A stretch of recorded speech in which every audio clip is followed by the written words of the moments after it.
네, 증시 오늘과는 2부도 이어서 함께 하시죠. 2부 첫 순서는 리센서치 매경 이코노미 박수호 기자 함께 하겠습니다. 안녕하세요. 네, 안녕하세요. 네, 이제 새해 첫 저희가 리센서치인데 네. 오늘은 어떤 인물로 이야기를 나눠볼지 최근 인사이동이 좀 많잖아요. 네, 그렇습니다. 아무래도 네. 그 금융권에서 인사이동이 참 많은데요.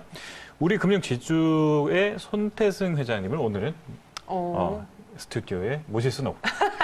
제가 이야기를 한번 네, 풀어보겠습니다. 네. 손태승 회장이라고 했는데 사실 저도 관련 기업들에 대해서 주식하면서 이야기도 네. 많이 하고 특징도 짚어드리지만 오너, 회장, CEO는 네. 잘 몰라요. 네네네. 어떤 인물인가요? 일단 우리 금융지주가 네. 이번에 그 임원 후보 추천위원회를 지난 12월에 거의 마지막쯤에 했었거든요. 네. 근데 여기서 이사회에서 차기 대표이사 회장 후보에 단독으로 손태승 회장을 추천한다 이렇게 됐으니까 네. 결과적으로 연임을 시켜주겠다. 단독으로 네. 경쟁사가 없었네요. 네, 경쟁자가. 손태승 회장은 1959년생이고요. 성균관대 법학과 나오고 서울대 대학원 법학과 석사, 경영경제대학원 MBA 이런 것들을 다 이수했는데 네. 87년에 한일은행으로 들어왔어요. 한일은행이 뭐냐면 우리 금융지주가 그전에는 상업은행, 한일은행 이렇게 합병이 된 그런 은행이거든요. 그래서 우리 은행이라고 그러는데 여기에서 이제 한일은행하고 상업은행은 항상 이제 좀 그 반반 이렇게 해가지고 좀 많이 이렇게 서로 한 번씩 출신들이 회장을 나눠가지고 막 이랬었던 게 있었는데 이런 것들이 조금 문제가 됐었던 거는 이제 너무 갈등이 좀 많았었던. 그래서 이제 전임의 이광구 행장 시절에도 좀 이런 갈등이 불거지기도 했었거든요. 그리고 나서 이제 갈등을 봉합하는 첫 회장, 행장이면서 회장인 분으로 이제 손태승 우리 금융지주 회장이 꼽혔습니다. 그래서 그런 그 갈등 봉합을 잘한 공로와 또 각종 성과 덕분에 이번에 연임이 됐다. 이렇게 보고 있습니다. 그는 누구인가? 법학을 공부했고 네네. 경영도 공부했고 봉합을 잘하는 자다. 네네네네. 그래서 연임을 성공했다라는 건데 저희가 이전에도 이제 금융권 인사 이야기하면서 연임 성공한 케이스를 많이 봤는데 그들의 공통점은 실적을 잘 냈다는 거예요. 금융권이요. 네. 지금 한 5년간에는 계속해서 연일 최고 실적을 내고 있어요. 이게 뭐 여러 가지 이슈가 있겠습니다만 일단 네. 저금리 기조가 계속 가고 있었고요. 그랬죠. 그리고 또 이제 그 부동산 경기가 좀 좋았잖아요. 그러면 이제 대출이 좀 잘 됐었고요. 세 번째로는 이제 하도 비이자 이익을 못 낸다 그러니까 이제 그런 이제 WM 그러니까 자산 관리나 이런 쪽에서도 네. 다양한 그 금융 공격적으로 했죠. 상품들을 많이 만들어냈다. 그런 점들 때문에 각 금융사마다 다 사상 최대 실적을 내고 있는데 아니나 다를까 우리 다를까. 금융지주 역시 네. 3분기 누적 당기 순이익을 보니까 1조 6,657억 원. 아니 일단 4분기가 되지도 않았는데 거의 네. 이제 그 2조에 다 가까이 온 거죠. 그래서 역대 최대 실적을 지금 달성하기도 했습니다. 네. 여기에 더해서 2018년에는 사실 그 우리 금융지주가 그 전까지 우리 은행이었어요. 그런데 이제 금융지주로 전환을 시켰을 때 이분이 이제 혁혁한 공로를 세운 거죠. 어떤 공로죠? 일단 그 금융지주를 그러니까 은행은 그 단순하게 은행 하나만 있는 거잖아요. 네. 근데 은행 하나의 그 위로 금융지주를 또 만드는 거니까 새로운 그 회사 하나를 본인이 직접 하나를 창업한다고 할 정도로 큰 이슈가 있었는데 여기에 따라서는 그럼 많은 이해관계자들이 있을 거 아니에요. 그런 이해관계자들을 잘 조율을 하면서 이렇게 무리하지 않고 금융지주를 회장으로 안착했다는 게 굉장히 좋았고요. 글로벌 전략이 또 좋았어요. 2018년 기준으로 해서 우리은행이 해외에서 벌어들인 돈이 2천억 원 가까이 돼요. 그러니까 순이익이 2천억 원인 거는 국내에서 그렇게 많지 않거든요. 그리고 이게 또 인도네시아를 보니까 인도네시아 법인에서 굉장히 많이 증가를 했고요.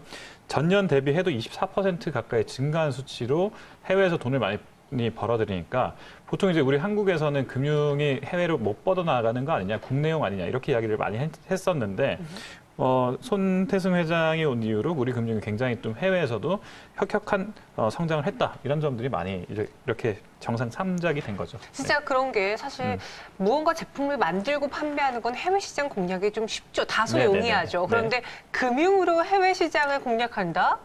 어렵습니다. 사실 네. 왜냐하면 금융이라는 게 그 규제 산업이기 때문에 한국에서도 굉장히 많은 규제를 받지만 그러니까요. 해외로 나가면 또 거기서 또 규제를 또 받거든요. 그런 점에서 항상 은행 인가라든지 이런 부분에 대해서 그 노심초사할 수밖에 없는데 이런 부분들을 WB라든지 아니면 그 마이크로 파이낸스라든지 이런 다양한 금융 기법을 통해서 상당히 많이 이렇게 그 은행이 아니더라도 돈을 벌 수 있는 방법을 많이 찾아냈습니다. 네. 그런 역할을 하면서 또 공을 세웠는데 네. 하지만 그 기간 동안에 악재도 있습니다. 좀 이번에 가장 큰 위기이지 않을까 싶었던 게 DLF 사태거든요. 그리고 그 중심에 이 회사 우리금융이 있었잖아요. 네, 그렇습니다. 그 우리금융의 가장 큰 비중을 차지하는 게 우리은행이에요. 네. 근데 우리은행이 사실 DLF라고 해서 파생 상품 중에 하나인데 네. 불완전 판매 의혹으로 인해서 지금 현재 금감원에서 우리금융회장, 손태승 회장에 대해서 제재 절차를 지금 진행하고 있습니다. 그러니까 제재 절차를 하고 있기 때문에 2월 13일에 사실 작년 2월 13일에 다시 상장을 했단 말이에요. 우리금융 지주가. 그러면 주가가 굉장히 많이 올라야 되는데 DLF 사건이 하나 터지면서 주가가 조금 많이 밀렸습니다. 네. 그래서 11,600원에 작년에 시작을 했었거든요. 근데 작년 말 2019년 말에 11,600원이 그 마지막에 종가로요.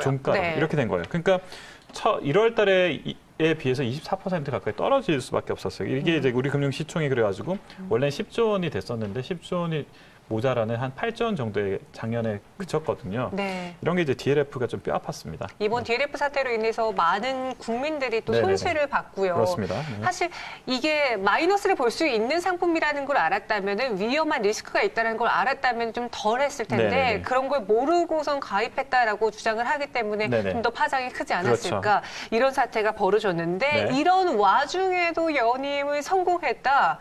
이거는 특별한 것 같아요. 네, 이게 이제 네. 금융당국이나 이사회에서 사실은 손태승 회장의 임기가 3월까지예요. 네. 그럼 3월이면 3월 한 2월쯤에 이런 걸 발표했어도 되는 거잖아요.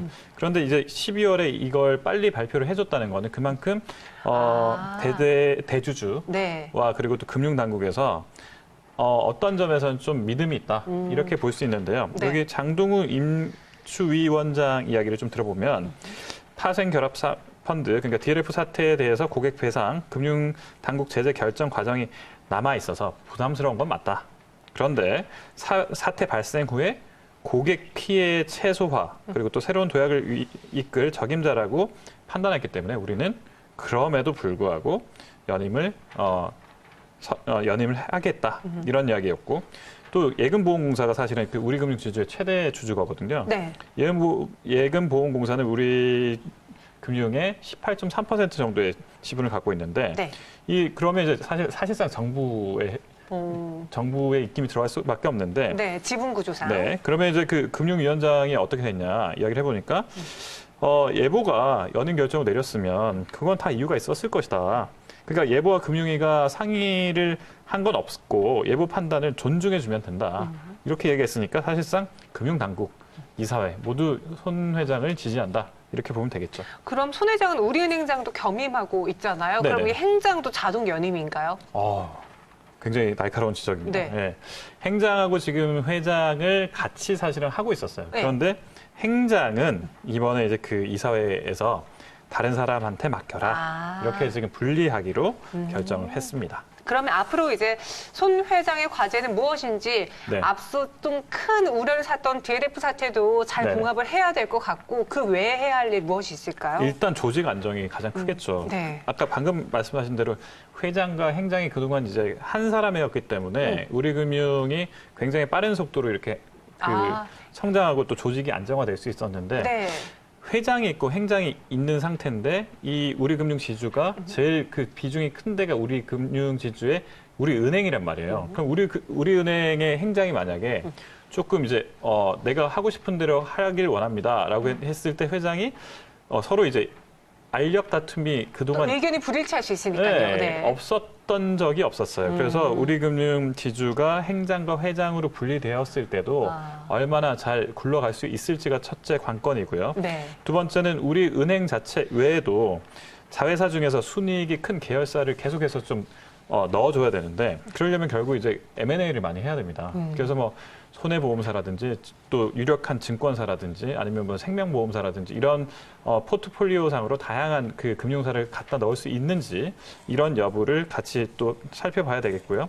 그 자회사 중에서는 현재는 동남아 위주에서는 돈을 잘 벌고 있지만 해외에서도 좀 돈을 많이 벌어야 되니까 해외 지점을 어디다가 좀 이렇게 M&A를 해서 좀 불릴지 이런 것들도 손 회장의 과제가 될 수 있겠습니다. 흔들릴 수 있는, 다소 분열될 수 있는 그 네네. 회사를 잘 봉합하고 네. 해외 시장의 공략도 이끌어내야 하는 우리 손대승 회장에 대해서 이야기 나눠봤습니다. 그리고 박수호 기자도 함께했고요. 여기서 인사드릴게요. 오늘 말씀 고맙습니다. 네, 고맙습니다.